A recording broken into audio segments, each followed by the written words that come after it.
Salut tout le monde, aujourd'hui je vous retrouve pour une nouvelle vidéo et c'est un book haul parce que ma pile à lire a un petit peu explosé ces derniers jours, le porte-monnaie aussi. Voilà, donc je me suis dit que j'allais vous montrer ça dans une vidéo pour vous donner envie peut-être d'acheter aussi ces livres, de découvrir d'autres titres qui pourraient éventuellement vous plaire.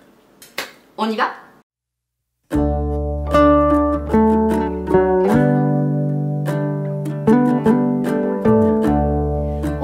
Avec One Piece. One Piece, j'en parle sans arrêt. J'ai toujours pas commencé à les lire, mais à chaque fois que je vais à la librairie, j'en achète quelques-uns. Voilà, donc je vais pas trop m'étaler dessus, j'en ai déjà parlé dans d'autres vidéos. C'est la série manga que je suis en ce moment et que j'achète régulièrement parce qu'il y a quand même plus de 90 tomes, donc j'ai le temps de voir venir.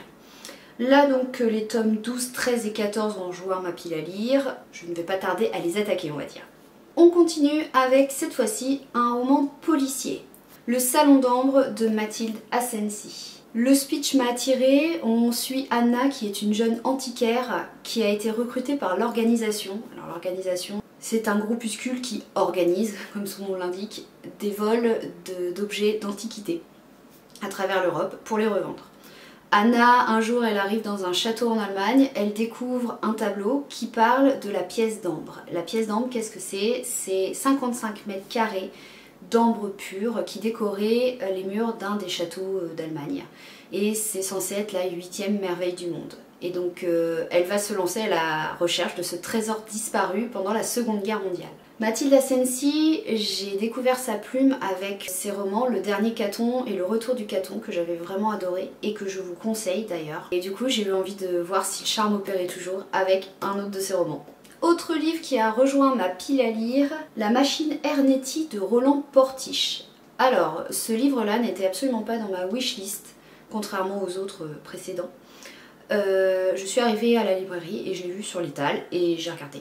Et du coup ça m'a attirée. C'est comme ça que je fonctionne. Soit j'y vais pour acheter un livre en particulier, un livre qui est dans ma wishlist depuis longtemps, ou un genre qui m'attire particulièrement, ou alors j'y vais et je laisse faire le hasard. Lui, il vient du hasard. Le speech, on est plus sur un thriller ésotérique, je vais expliquer un petit peu après ce que j'entends par thriller ésotérique. Ici, donc, on est en 1938 et un physicien disparaît avec les plans d'un projet secret. En 1955, on retrouve par miracle ses notes et un prêtre, le père Ernetti, va avoir l'idée de construire une machine à voir dans le temps, un chronoviseur, il appelle ça comme ça. En gros, là le but, ça va être de prouver l'existence du Christ. Alors, moi j'appelle ça un roman ésotérique, je m'explique. Ésotérique, je vais le prendre dans le sens premier, c'est-à-dire qu'il va traiter les mystères du catholicisme. Il y a des séries de thrillers qui vont traiter de ce thème, et de temps en temps j'aime bien, j'aime bien les lire. Visiblement, ça a l'air d'être une série parce que ça nous dit à la fin qu'en bonus, le premier chapitre de Ernetti et l'énigme de Jérusalem, qui sort en librairie le 31 mars 2021, donc là il est déjà sorti, est intégré à ce livre. On continue dans les thrillers avec Fermez les yeux d'Antoine Renan. Pareil, découverte totale, hasard total, je l'ai vu sur l'étal, je l'ai pris. Ici on est vraiment, on n'est plus du tout dans la catégorie thriller ésotérique, etc. On est vraiment dans le thriller pur et dur.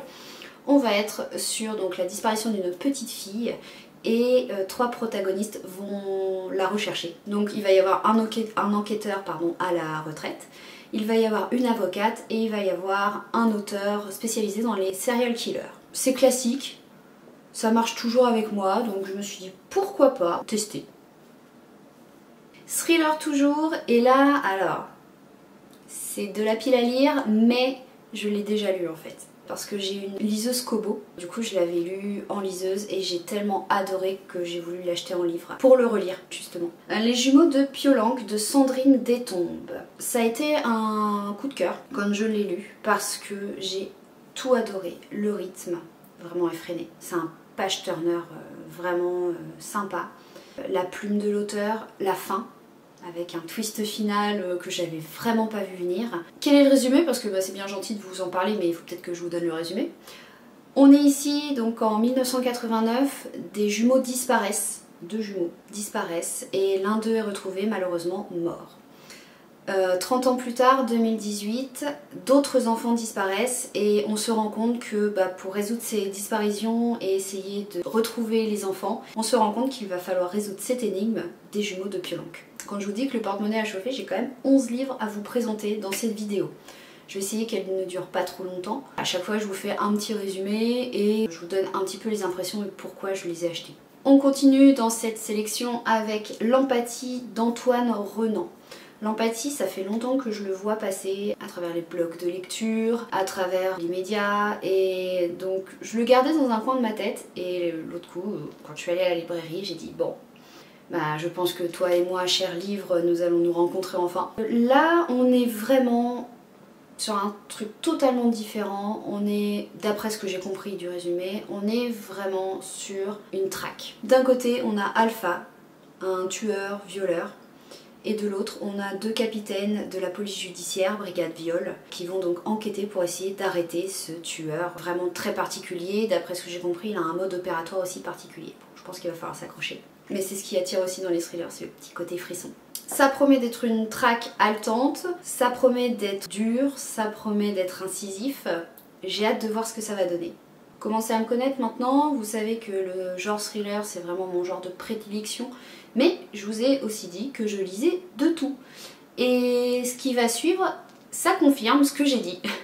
On continue avec les 15 premières vies d'Harry Auguste de Claire North. Et là du coup on change totalement de registre parce qu'on passe dans le registre plus fantastique. Harry Auguste, c'est l'histoire d'un homme qui, à chaque fois qu'il décède, renaît, mais à la date et au lieu précis auquel il est né la première fois. Et au cours de sa 11e vie, une petite fille vient le voir en lui disant que c'est bientôt la fin du monde. Ce qui m'intrigue dans ce genre de livre, c'est le côté temporel. Alors il faut savoir que, en théorie, c'est pas du tout ma tasse de thé parce que je suis très vite perdue.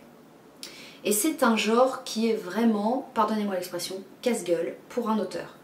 Je m'explique. Il faut que l'auteur réussisse à rester crédible tout en évitant de perdre le lecteur et en essayant de garder le rythme. Et je pense que c'est vachement dur à faire. Il faut vraiment avoir du talent. J'ai voulu quand même retenter l'expérience. J'ai déjà tenté avec d'autres livres qui, du coup, m'ont perdu. Donc je vais réessayer l'expérience avec les 15 premières vies d'Harry Auguste. Je vous dirai si ça a marché ou pas. Et donc en parlant justement de voyage temporel, on continue avec les 7 morts d'Evelyn Hardcastle de Stuart Turton. Ce livre-là, ça suit en fait Harry Auguste. Je sais pas ce que j'avais quand j'ai acheté ces livres. Je pense que j'étais partie dans ma lancée. Aidan Bishop a quelques heures pour trouver le meurtrier d'Evelyn Hardcastle. Et tant qu'il ne l'a pas trouvé, eh bien il est condamné à revivre encore et toujours la même journée. Je ne vais pas m'étaler plus parce qu'on rejoint un peu Harry Auguste. Curiosité pour cette histoire de temporalité et j'espère que je vais aimer. En tout cas la couverture elle est magnifique, j'adore. On a fini avec ces histoires de fantastique et maintenant on va passer à un registre beaucoup plus contemporain. Il me reste donc 2 livres à vous présenter. Le premier c'est Le libraire de Wigton de Shaun Bythell. Ici on n'est pas du tout dans le thriller, on n'est pas du tout dans le fantastique. On est dans la vie d'un libraire qui nous livre ici ses aventures, ses tribulations, ses déceptions. C'est un peu une sorte de journal intime avec un humour et un style purement british. C'est un format qui change et qui fait du bien à lire de temps en temps. Ça change des thrillers qui sont souvent des page-turners où tout s'enchaîne à un rythme effréné.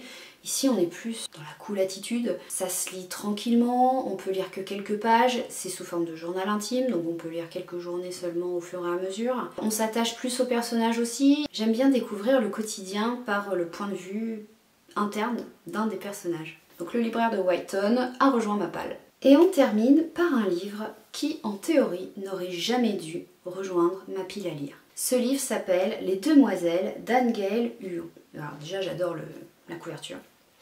Et je vous explique un petit peu son histoire. D'abord le résumé. 1923, on suit Rosa qui a 15 ans et qui part pour le Pays Basque pour être dans la fabrication des espadrilles. Et donc elle va croiser ce qu'on va appeler les demoiselles. Et j'ai beaucoup aimé la description. Là-bas, l'Espagnol fait la rencontre des demoiselles, des femmes fantasques et mystérieuses vivant au milieu des livres, des jarretières et des coupes de champagne. Qui sont-elles? Quels secrets cachent-elles? Alors ce livre-là, donc comme je vous l'ai dit en tout début là, de ma présentation, n'aurait jamais dû rejoindre ma pile à lire, tout simplement parce que c'est pas forcément le genre que je vais lire. Les genres d'aventure personnelles comme ça, c'est pas forcément le truc qui m'attire le plus. Mais, il y a un mais, Il est quand même arrivé chez moi. Pourquoi? Parce qu'il s'avère que je suis l'autrice sur Instagram depuis pas mal de temps maintenant. Bien que je n'ai jamais lu aucun de ses livres en fait. Voilà, j'ai commencé à la suivre et j'ai adoré sa personnalité. Je pense que c'est une des personnes les plus pétillantes que j'ai vues sur les réseaux sociaux. Je la suis régulièrement dans ses péripéties d'écriture sur Instagram. J'ai adoré son univers, j'ai adoré sa personnalité comme je vous le dis. Vraiment, elle est souriante, elle donne envie de lire. Je me suis dit mais c'est trop bête de jamais avoir lu un seul de ses livres alors que j'aime beaucoup la personnalité qu'elle renvoie. Je dis pas la personne parce que je ne la connais pas personnellement bien sûr, mais ce qu'elle renvoie, j'aime énormément. Et c'est toujours un petit rayon de soleil en fait quand j'ouvre mon Instagram et que je vois un de ses posts. Elle a une joie de vivre qui est communicative. Et d'ailleurs, bon, elle ne regardera jamais cette vidéo, mais d'ailleurs j'ai une grosse pensée pour elle en ce moment. Elle parlait beaucoup de son roman donc, qui s'intitule Les Demoiselles, elle en a écrit d'autres. Elle m'a donné envie de lire ce roman. C'est un exploit quand même, hein, de réussir à me faire sortir de mes thrillers et à réussir à me faire sortir de tout ça pour du coup me faire découvrir quelque chose de totalement différent. J'ai vraiment hâte de le lire, j'espère sincèrement que ça va être du même acabit que sa personnalité, je n'en doute absolument pas. Et ce qui est vraiment sympa, c'est que par ses posts, on découvre un peu l'envers du décor et j'ai pu suivre à travers son compte comment elle a écrit ce livre. Et je pense que c'est ce qui m'a fait l'aimer avant même de l'avoir lu. Fin de mon speech sur Les Demoiselles d'Anne-Gaëlle Huon. Si vous ne la suivez pas encore et que si vous avez Instagram, allez voir son compte. Je trouve que c'est vraiment un compte feel good. Voilà, c'est la fin de ce book haul, j'espère que je vous ai pas perdu en route, j'espère que ça vous a donné des envies de lecture, des idées d'achat éventuellement aussi. En tout cas, moi j'ai été ravie de vous en parler, j'ai vraiment hâte de commencer tous ces livres. Alors ma pile à lire commence à être absolument gigantesque. Je pense que je n'aurai pas assez de toute une vie pour tout lire, mais au moins j'ai de quoi faire. Je vous souhaite une bonne journée ou une bonne soirée, ça dépend à quel moment vous me regardez. En tout cas, je vous dis à très vite pour une prochaine vidéo. N'oubliez pas, Instagram, Twitter, comme vous voulez, les commentaires, n'hésitez pas à me dire si vous avez eu envie d'acheter quelques livres, si vous en avez lu aussi certains, donc qui sont dans cette pile à lire, vos impressions. Voilà, les commentaires, c'est fait pour ça. Moi en tout cas, je vous dis à très vite pour une prochaine vidéo. Ciao!